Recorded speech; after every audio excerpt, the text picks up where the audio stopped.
Salut à tous, prêt pour un nouveau retour de lecture? Je vais te parler d'une nouvelle série qui a débuté en 2025. Attends, je vais la chercher. La voilà. Et c'est donc Golden Goal de Guillaume Main et Wei Jun Lee, publié aux éditions Paquet. Un manga qui arrive à parler de foot et de mafia en même temps. Ces 3 tomes sont des services presse qui m'ont été envoyés par l'éditeur et par Guillaume Main, que je remercie énormément, mais bien sûr cela n'aura aucune incidence sur mon jugement. Donc Golden Goal, c'est une série écrite par Guillaume Main, un auteur français, et Wei Jun Lee, un dessinateur chinois. L'éditeur a fait le choix d'un format poche standard, avec pas mal de pages pour ce premier tome. Et comme vous pouvez le voir, le premier tome est disponible au prix de 3 €, et les suivants au prix de 7,95 €. Je trouve que l'impression est de bonne qualité, comme le papier, et je trouve que les jaquettes sont très réussies et attirent l'œil. Et le scénariste a fait le choix de ne pas découper son histoire en chapitres, vu qu'il n'y avait pas de prépublication. Dans Golden Goal, on suit Naïm, un jeune Marocain qui arrive clandestinement en Espagne avec son frère, mais ils se perdent très rapidement de vue. Il se retrouve malgré lui embarqué par la mafia et atterrit en France, et ils vont l'utiliser pour leur trafic. Avec ses talents de foot, il va être repéré par le club de Chermilly, et on va le suivre dans sa sélection vers le haut niveau. Malheureusement, la mafia n'est pas très loin, et il va devoir participer à leur trafic malgré lui. Pourquoi je me suis intéressé à ce manga alors que je n'aime pas le foot? L'annonce de ce manga m'a beaucoup intrigué, déjà rien que par rapport à la jaquette que je trouve superbement réussie. En plus elle reflète bien les sujets qu'on va retrouver dans le manga, à savoir le foot et la mafia. Elle montre aussi le style graphique du manga qui m'a beaucoup attiré, je dois l'avouer. Et même si j'aime pas le foot, le combo foot plus mafia m'a pas mal intéressé. Avec ce tome 1, on nous présente rapidement Naïm et dans les conditions dans lesquelles il arrive en France. Comme au début, on peut voir justement son arrivée en Espagne clandestinement, avec les raisons qui font qu'il a perdu son grand frère de vue, sa passion pour le foot qui va l'aider à tenir, et sa malheureuse rencontre avec la mafia, et comment il est arrivé en France à Charmy.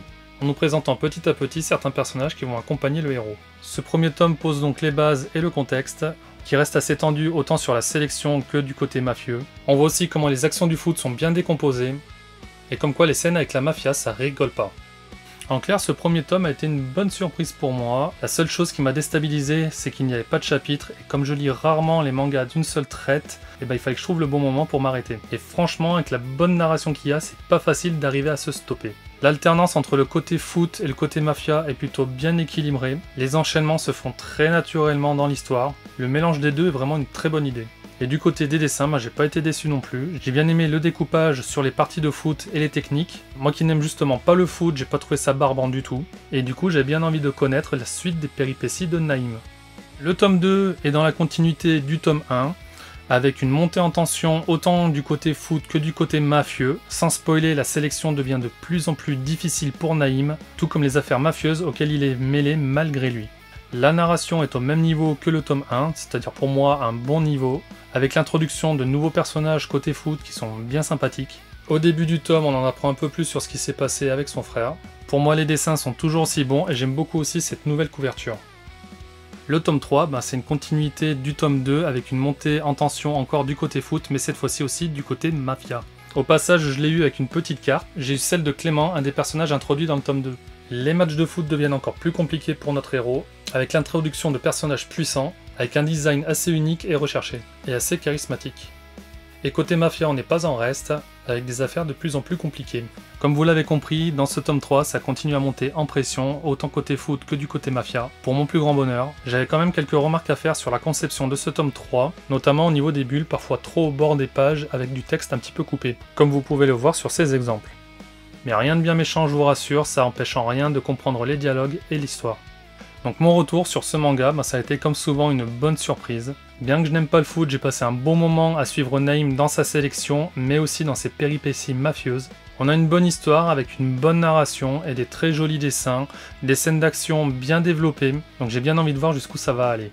Donc du coup, vous l'aurez compris, j'ai passé une très bonne lecture, autant sur le tome 1 que sur les deux suivants. Du coup, je le recommande à ceux qui aiment le foot, un peu comme Awashi ou Blue Lock, mais c'est pas la même chose non plus.